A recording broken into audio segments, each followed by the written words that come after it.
और चलिए बात करते हैं निकाय चुनाव की। उत्तर प्रदेश के मुख्यमंत्री योगी आदित्यनाथ अपने एक दिवसीय दौरे पर रायबरेली और उन्नाव पहुंचे, जहां मुख्यमंत्री योगी आदित्यनाथ का जोरदार स्वागत हुआ। इस दौरान मुख्यमंत्री योगी आदित्यनाथ ने जनसभा को संबोधित किया और नगर निकाय के चुनाव में भारतीय जनता पार्टी के प्रत्याशियों को भारी मतों से जिताने की जनता से अपील की।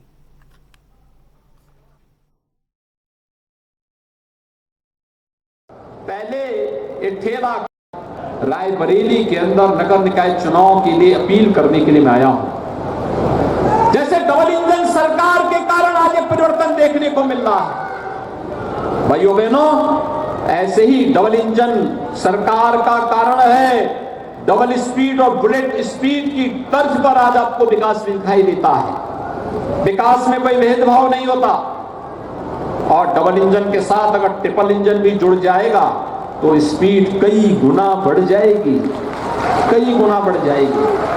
और उस क्रम में रायबरेली के अंदर भी हम लोगों ने बहुत सारे कार्य किए।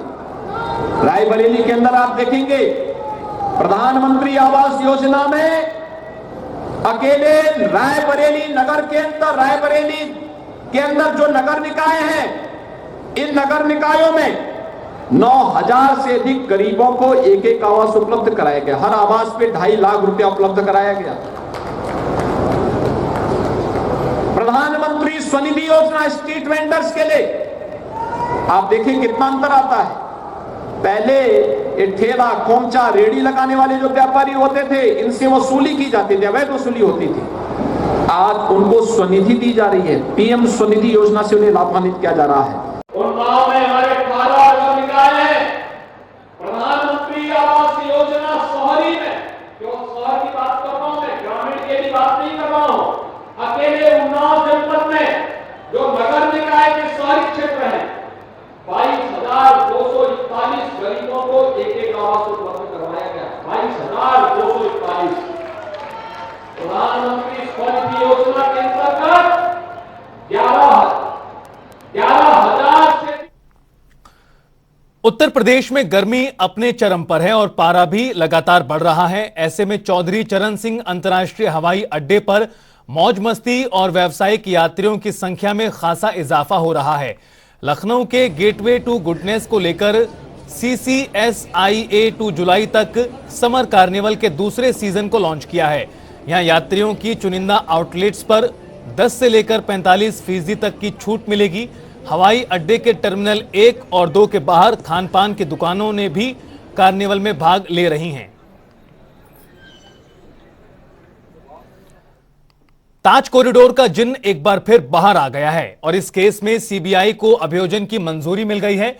लोकसभा चुनाव से पहले अभियोजन की मंजूरी मिलने पर अब बहुजन समाज पार्टी की राष्ट्रीय अध्यक्ष मायावती के लिए मुश्किलें खड़ी हो सकती हैं। अब CBI की जांच की आंच अगर तेज होती है तो इसमें मायावती के लिए भी मुश्किलें बढ़ सकती हैं। फिलहाल अभी मंजूरी मिलने के बाद NPCC के तत्कालीन AGM महेंद्र शर्मा पर केस चलेगा। ताज कॉरिडोर का जिन एक बार फिर बाहर आ गया है और ये जिन कई मुसीबतें खड़ी कर सकता है पूर्व मुख्यमंत्री मायावती के लिए। आपको बता दें कि 2002 का ताज कॉरिडोर का 175 करोड़ का जो घोटाला था, उसमें फिलहाल CBI को अभियोजन की मंजूरी मिल गई है। 175 करोड़ रुपए के इस घोटाले पर NPCC के तत्कालीन AGM महेंद्र शर्मा के खिलाफ अब अभियोजन की स्वीकृति हो गई है। अब उनके ऊपर केस चलेगा। इसके पहले मामले की पैरवी अफसर जो थे अमित कुमार, उन्होंने 28 नवंबर 2022 को NPCC को पत्र भेजकर महेंद्र के खिलाफ अभियोजन स्वीकृति की मांग की थी, लेकिन CBI अभियोजन स्वीकृति देने वाले NPCC के CMD रजनीकांत अग्रवाल को मामले में गवाह बनाने जा रही है। इस केस का रफ्तार पकड़ना तय है। NPCC को ही कॉरिडोर विकसित करने का ठेका मिला था।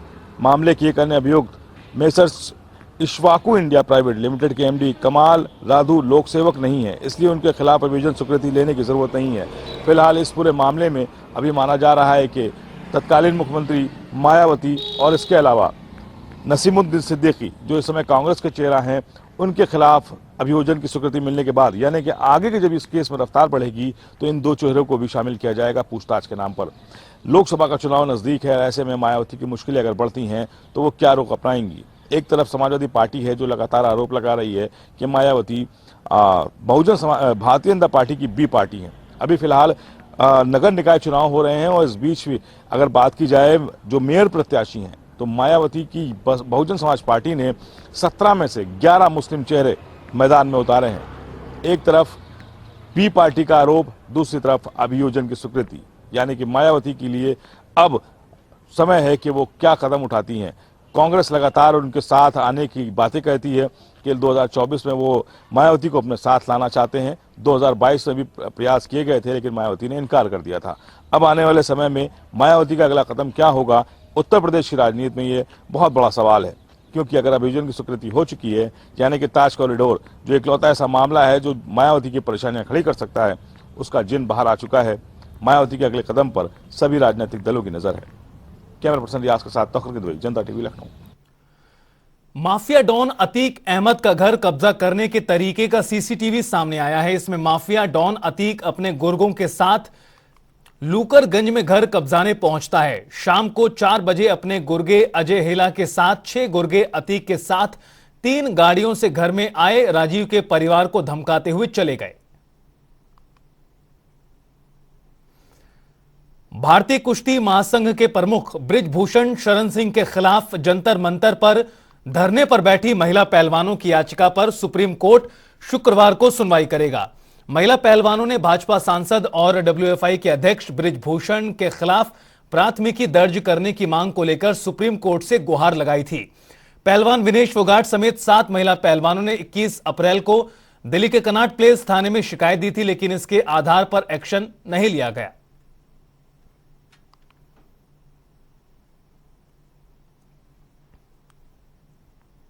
उत्तर प्रदेश के रामपुर की विधानसभा 34 स्वाटांडा में उपचुनाव का बिगल बज चुका है और सभी राजनीतिक पार्टियां अपने अपने प्रत्याशियों को जिताने के लिए पूरा दमखम लगा रही हैं। तो वहीं सभी पार्टियां अपने प्रत्याशी की जीत का दावा भी कर रही हैं। स्वार में होने वाले उपचुनाव में जनता की राय क्या है, आइए आपको सुनाते हैं। रामपुर की विधानसभा 34 पर उपचुनाव शुरू हो चुका है और यहाँ की जो जनता है उससे राय जानेंगे कि इस बार विधानसभा में किस तरीके का प्रत्याशी चुनेंगे और किन मुद्दों को लेकर वो प्रत्याशी के बीच जा रहे हैं। हमारे साथ हैं यहाँ पर कुछ जनता, उनसे बातचीत करते हैं कि किस प्रकार के मुद्दे हैं और किस मुद्दों को लेकर के उनको प्रत्याशी को चुनेंगे। क्या नाम है आपका? मेरा नाम रिजवान अली है। अच्छा रिजवान भाई, इस बार जो है उपचुनाव में बिगुल बज चुका है और स्वार की जनता ने लोकल प्रत्याशी खड़े किए हैं। किन बातों को लेकर लोकल प्रत्याशी खड़े किए हैं? इन बातों को लेकर प्रत्याशी खड़े हुए हैं कि यहाँ पर जो साजिद अली एसपीएस हैं, इन्होंने मुहिम छिड़ी भारतीय किसान यूनियन तोमर के माध्यम से कि यहाँ क्षेत्र का विधायक चाहिए, क्षेत्र का नुमाइंदा चाहिए। इस वजह से साजिद भाई इसमें सक्सेस हुए और सारी पार्टियों ने क्षेत्र के ही लोग उतार दिए। किसी ने सकरतल साइड पकड़ी, किसी ने स्वार साइड पकड़ी और किसी ने गाँव का देहात का पकड़ लिया। तो इसलिए चारों पार्टियों ने देहात के उतारे, साजिद भाई ने इस चीज़ को छेड़ा। यहाँ पर जो मुश्किल है और जो यहाँ समस्या है, सबसे पहली प्राथमिकता है यहाँ की कि यहाँ रोड, बिजली, पानी को, स्वास्थ्य को लेकर यहाँ रोडों का कार्य ठीक से नहीं हुआ। यहाँ आप जाएंगे क्षेत्र में देखेंगे जाके गड्ढे हैं। अगर किसी मरीज़ को आप गांव से लेकर के निकलेंगे तो इस हालत में होगा कि रामपुर स्वार में व्यवस्थित सुविधा नहीं है, सामाजिक स्वास्थ्य केंद्र में वो सुविधा नहीं है। जंग आ चुकी है मशीनों में, बंद पड़ी हैं मशीनें। अगर उनको देखेंगे जाके तो वो वहाँ पर इसलिए वो रेफर कर देते हैं रामपुर को और रामपुर जाते जाते उसकी डेथ हो जाती है। लेकिन जो पिछले विधायक थे उन्होंने 2 बार आपकी जनता ने यहाँ से चुना, तो जो विधायक थे उन्होंने भी काफ़ी काम किए। उनको चुना इसलिए था कि पहले तो ये था जनता को कि सरकार आने वाली है, हो सकता है रामपुर के तर्ज पर इनके वालिद साहब यहाँ पर अस्पताल की सुविधा मुहैया करा दे। रोडों का जैसे नगर पालिका रामपुर में काम कराया था, यहाँ भी हो सकता है ऐसा हो जाए। लेकिन क्या हुआ कि सरकार चली गई और वो अब्दुल्ला आजम को यहाँ लोगों की जनता ने विधायक बना दिया, लेकिन वो जीत कर रामपुर चले गए। उसके बाद हालात वो के वही रहे। दूसरा क्या कारण बना, दूसरी बार जब आम चुनाव हुआ तो उनको जेल से जो उनको सजा हुई, जेल में जो उनको डाला गया, तो उनकी उसको हमदर्दी जनता की मिली कि यार ऐसा हो जाता है और ये अक्सर होता है कि कहीं ना कहीं जेल से जीत हो जाती है। ये वजह रही, लेकिन काम नहीं हुआ, विकास नहीं हुआ क्योंकि निधि यहाँ पर नहीं लग पाई। अच्छा, हमारे साथ हैं कुछ और लोग, उनसे भी बातचीत करते हैं। क्या नाम है? सर एहसान अली। अच्छा एहसान भाई, इस बार जो प्रत्याशी, सभी पार्टियों के प्रत्याशी खड़े हुए हैं और ज़्यादातर लोकल ही हुए हैं, तो इस बार जो प्रत्याशी के आप वोट देंगे तो किस मुद्दों को लेकर देंगे? सर मुद्दा ये है कि हमारे यहाँ बस ये जो बाजू सवार रामपुर वाला रोड है ये 4 लाइन हो जाए। आज ये एक्सीडेंट होते हैं, दिल फट जाता है देख के, क्योंकि किसी के सिर पे पहिया चढ़ गया, किसी की टांग टूट गई, किसी की हड्डी टूट गई, उससे बहुत दिल पर चोट पहुँचती है और प्रभाव पहुँचता है। चाचा क्या नाम है आपका? मेरा शकील नाम। अच्छा शकील भाई, इस बार जो प्रत्याशी खड़े हुए हैं तो सभी पार्टियों के खड़े हुए हैं, तो बदलाव होगा। बदलाव चाहते हैं? बदलाव होगा। किस तरीके का बदलाव? बदलाव होगा, जो भी होगा बदलाव होगा। अच्छा किन मुद्दों को लेके जा रहे हैं आप? नहीं, अब कैसे जो है ना बदलाव होगा। अपने यहाँ का प्रत्याशी चाहिए, बदलाव है। तो कैसा प्रत्याशी हो? देखो ये तो पब्लिक ही चुनेगी, अब जो भी है बदलाव हो जाएगा आपके साथ। अच्छा क्या नाम है आपका? जमील अहमद। जमील भाई, जिस तरीके से पिछले विधायक रहे हैं वो कहते हैं कि काफ़ी काम किया है स्वार में, तो क्या विकास हुआ है? स्वार में रामपुर के विधायक बनते थे सब सर, अब हम सोच रहे हैं यहाँ के विधायक बन जाए अपने यहाँ का, तो अच्छा ही हो जाएगा काम। बात ही जो इस बार विधायक चुनेंगे तो वो किन मुद्दों को लेके? मुद्दे क्या है, यही है कि कारोबार नहीं है यहाँ, कोई सुविधा नहीं है काम की। यहाँ कोई काम चलेगा तो उसकी सुविधा होना चाहिए यहाँ पे। काम अपने यहाँ स्वार में चाहते हैं काम के, काम स्वार में ही हो जाए। कोई ऐसी फैक्ट्री खुल जाए जो यहाँ ही काम होता रहे, यही मुद्दा। अच्छा हमारे साथ एक चाचा और हैं, उनसे बातचीत करते हैं, भाई से बात करते हैं। भाई आपका क्या नाम है? हनीफ है। अच्छा हनीफ भाई, इस बार जो है यहाँ के लोकल प्रत्याशी खड़े करे गए हैं, तो कितना फर्क पड़ेगा? शाहिद भाई को जीता मिलना चाहता हूँ। शाहिद भाई अच्छा जो यहाँ के प्रत्याशी हैं वो काम करेंगे? जी करेंगे, काम बहुत डट करेंगे। और किन मुद्दों को लेके प्रत्याशी के बीच जाएंगे? हमें क्या, हमें चाय बनाना, हमें ये चाहिए। नहीं, किस तरीके के मुद्दे हैं? हमें शाहिद भाई से सलाह करनी चाहिए। देखिएगा हमारे जो साथ काफ़ी लोग जुड़े, उन्होंने कहा कि इस बार नया प्रत्याशी चाहिए।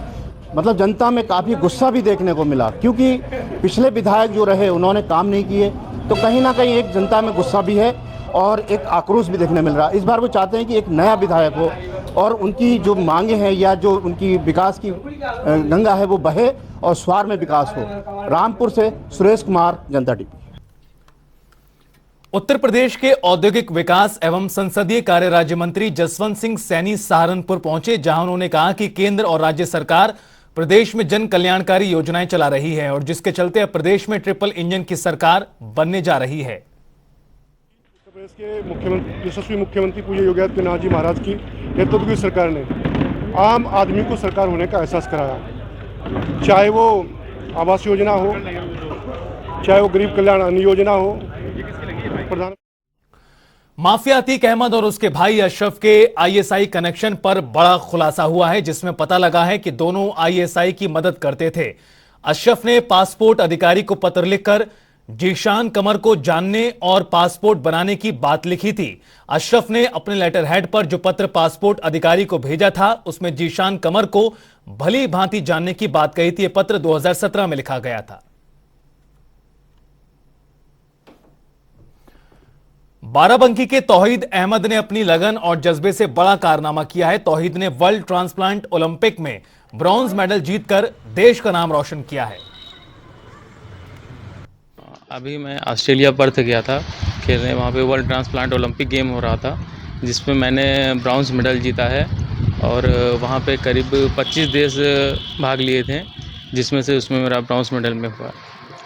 एक प्लेयर जो होता है पूरी तरह से स्वस्थ होता है, उसकी भी एक वो रहती है कि हम अपने देश के लिए कुछ करें। ऐसे में आपके पास एक किडनी पे आपने पूरा मैच खेला, तो क्या सोच के, क्या दिमाग में चला? बस बचपन से ही मेरी रुचि थी खेलने की। और आगरा मेट्रो रेल परियोजनाओं के पहले कॉरिडोर के तहत जामा मस्जिद से आगरा फोर्ट मेट्रो स्टेशन के बीच पहली टनल का काम पूरा हो गया है। और आपको बता दें कि रामलीला ग्राउंड से शुरू हुई टीबीएम यमुना महज 77 दिनों में पहला ब्रेक थ्रू करते हुए आगरा फोर्ट मेट्रो स्टेशन पहुंची।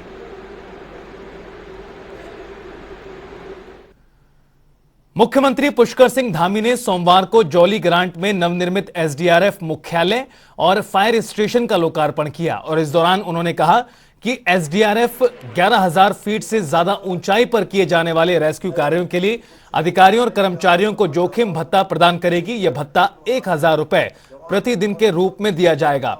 तो वहीं भाजपा प्रदेश प्रवक्ता नवीन ठाकुर का कहना है कि प्रदेश के मुख्यमंत्री धामी किस सिद्धांत के साथ सैन्य और अर्धसैनिक बल का ख्याल रखते हैं, इस बात का प्रमाण है। इसके साथ कांग्रेस ने भी स्वागत किया है फैसले का। कि एसडीआरएफ के जो हमारे जवान हैं बहुत विषम परिस्थितियों में काम करते हैं, तो एसडीआरएफ द्वारा 11,000 फीट से अधिक ऊंचाई पर किए जाने वाले रेस्क्यू कार्यों के लिए अन्य अर्धसैनिक बलों की तर्ज पर एसडीआरएफ में कार्य करने वाले राजपत्रित अधिकारियों को 1,500 रुपये एवं अराजपत्रित अधिकारियों एवं कर्मचारियों को 1,000 रुपये प्रतिदिन जोखिम भत्ता प्रदान किया जाएगा। धामी जी, हमने कहा कि सबका साथ और सबका विकास, अपने जो सैन्य बल है, अर्धसैनिक बल हैं, उनका भी जो है कितने शिद्दत से ख्याल रखते हैं, इस बात का प्रमाण है।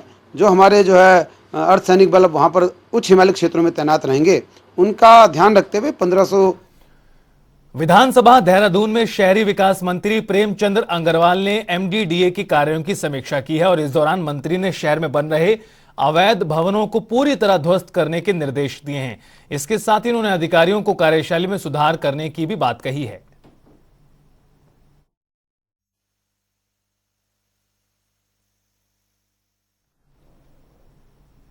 रुद्रपुर में सीएनजी टेम्पो चालकों से वसूली के खिलाफ आज मेट्रोपोलिस मॉल के पास बड़ा प्रदर्शन हुआ।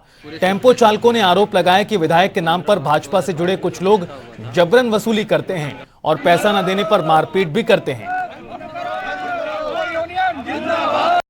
रुद्रपुर टेम्पो यूनियन में कुछ महीने पहले वसूली बंद करवाई थी, पुनः वसूली चालू हो गई और विधायक जी का नाम लेकर, प्रशासन का नाम लेकर वो कर रहे हैं और टेम्पो वालों के साथ मारपीट कर रहे हैं, उनका गाड़ी में चाबी भी छीन रहे हैं और ये अवैध तरीके से लिया।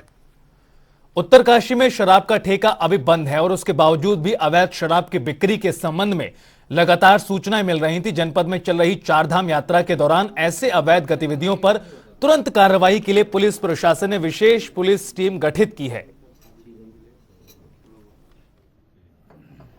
जैसा कि आप सभी अवगत हैं कि 22 अप्रैल से चारधाम यात्रा स्टार्ट हो गई है और जैसा कि सरकार, शासन, प्रशासन सभी की ये मंशा है कि जो चारधाम यात्रा मार्गों पर जो अवैध शराब।